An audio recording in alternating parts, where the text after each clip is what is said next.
Hello and welcome to today's video. Today I'm reviewing a pen from Monteverde. It is the Axis fountain pen. When this pen came out, the fountain pen world kind of went, what now? But more and more people who are getting it in their hands are starting to see just the joy of this weird, wonderful little pen. So this is how it comes packaged. Simple cardboard box here. Slide that off. You get a bit of, information. And there is the pen. As you can see, I have it in the anodized aluminium blue body version. And it is a striking and beautiful blue. Sits in the little bed there, cardboard box bed. Underneath it, a couple of cartridges, one blue, one black, always nice. But I have to say, this pen is a surprisingly lovely pen. Okay, so I'm going to talk about the parts and features. I'll do a writing sample, pros and cons, all that kind of stuff. So you can see it's got an unusual profile. It kind of feels like something you might find at a mechanic shop or something like that. But it is very interesting. It's got this domed end here. It's all anodized aluminium, I should say. And then the body, or the cap, I should say, continues along. And then we get to this grip section here in the middle. And it's got these sort of facets or fluting in it.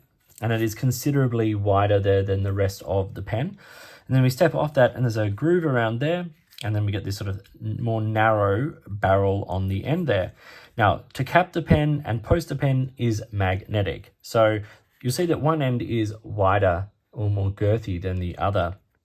And that is the cap. So you pull that off. On the end of the cap, we get Monteverde Axis there. And then that goes onto the narrow end and attaches via a magnet in that groove. And that leaves you with a quite nice size, interestingly designed pen. After this large cylindrical fluted section, we get this little aluminium bit here again, and then a small Yovo nib. I have it in a fine here, and there's the plastic feed. Now this is where you hold onto that and you turn the section, and this is where you reveal the converter here, and it comes with the Monteverde push-pull converter. It's a very nicely engineered, nicely constructed pen. Does everything you'd want. It just looks a little bit weird, and when I first saw it, I wasn't sure how this would feel in the hand. Like, obviously, that is probably too small to write with, but the ease of the magnetic closure gives you a nice sized pen. And it did take a very short amount, but a couple of writing sessions to really get my head around this pen.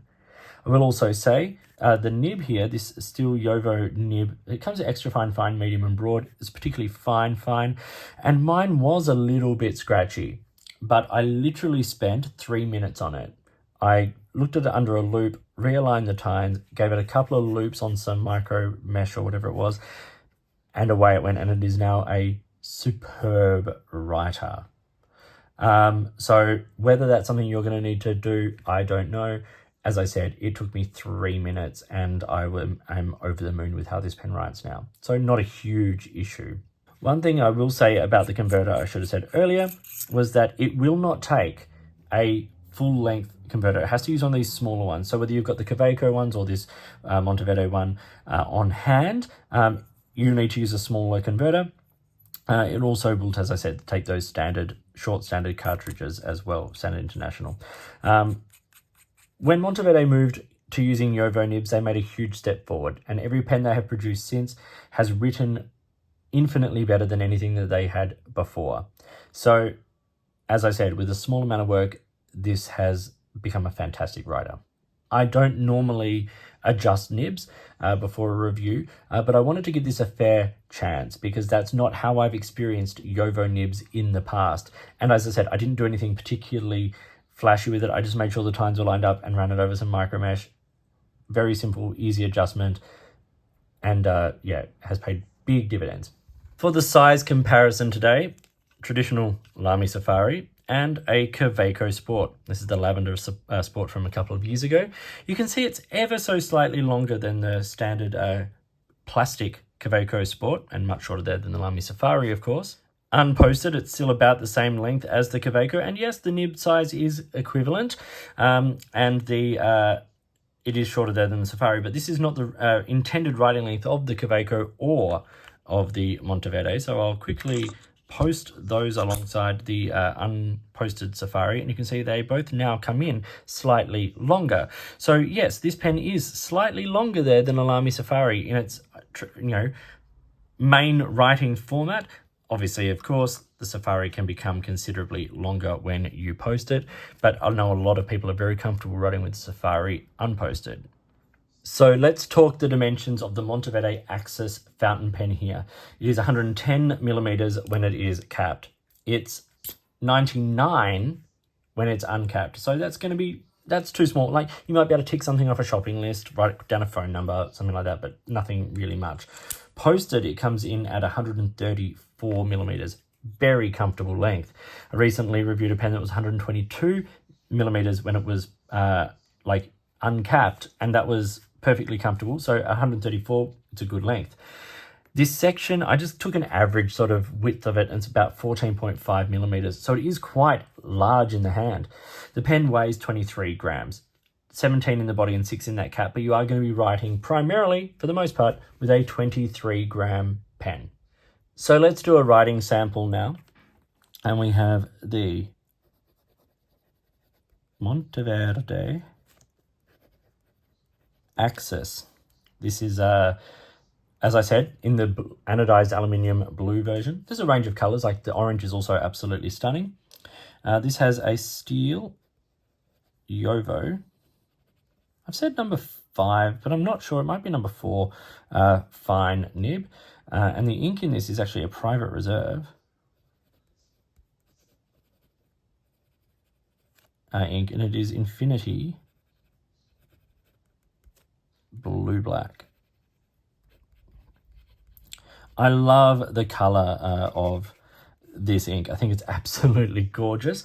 And I've always had an issue with, well, not always, I'm always a bit, unsure about magnetic caps, whether they have a good air seal on them. Obviously, this ink is designed to have a longer cap off time. They say up to about an hour uncapped before it will dry out. I've never had any issues with this. It's never dried out in the pen. I left this pen for like 2 periods of about 3 weeks where it was inked but not, in use, and picked it up and it just wrote first time every time. So I'm very happy with this. I'm very comfortable with this pen's seal. Let's do some writing.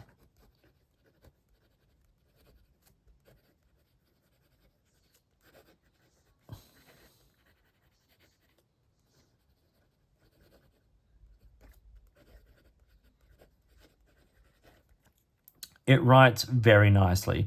It's not perhaps the wettest pen sort of going around. May also be a slight property of the ink, but I don't feel that necessarily. Reverse writing. Oh, that's actually very unpleasant. I forgot about that. Very scratchy. It does write down a finer line, but it is quite scratchy. Flex, no. Jowo nib's not designed for that. Just don't. Unless you want to bust your nib. Quick writing.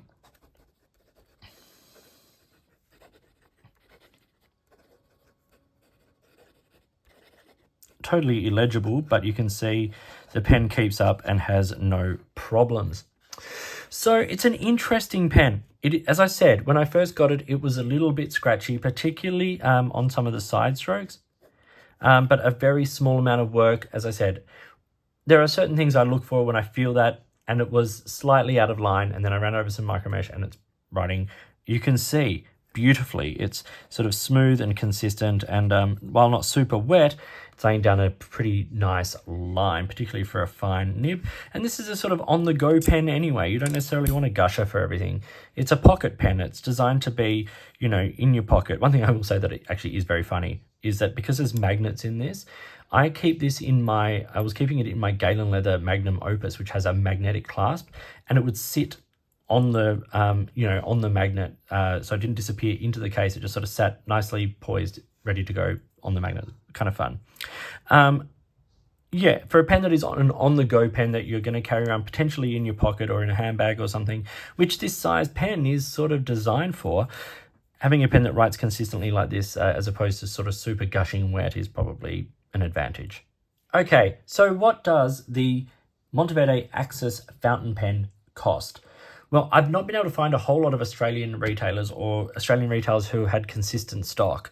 So I'm going by an American price from a major American retailer, and that is around the $44 US. I think the full MSRP is 55 US, but the pricing I've seen generally is around the $44-$45 mark. So not a super cheap pen. It is more expensive than the Kaweco Sport in the plastic, but it is an interesting pen. It's a different pen, and I think 44 US is okay. Okay, so what are the pros and cons? First, there's no clip. It'd be very hard to put a clip on this pen and make it work. There's no roll stop necessarily, but those flutes do eventually stop, just off camera, do eventually stop the pen from rolling. You can get a bit of speed up, but it will eventually sort of stop on those. So that's quite nice. I think the design will not be for everyone. People are just not going to like it. They're not going to like the feel of it in the hand. I tend to really like it, and I'm surprised at how comfortable this pen is to write with. And that's kind of been a lot of the people who have reviewed it and looked at it have said a similar sort of thing. Like, it looks weird, but it shouldn't be this comfortable. And then, of course, the only other issue I had was the nib just needing a tiny bit of work out of the box. It wrote perfectly out of the box. Like, it wrote first time every time, but it was just a little bit scratchy, and I managed to work that out. So what are the pros? Well, now the nib is a pro. It writes great. I really like it. I kind of like the unique design. It's, it's different. I can't think of any other pen like this. It kind of in a way reminds me a little bit of I think it was the Uno from Enso, which was a ballpoint pen. But even that was so different to this that it really can't be compared. I really like the color options available. This blue and the orange particularly are really striking. As I said, the magnetic seal is very good. Like, it's got like a nice sort of place for it to sort of slot into, and nice flat surfaces and nice sort of broad magnets and all that. It's very nice.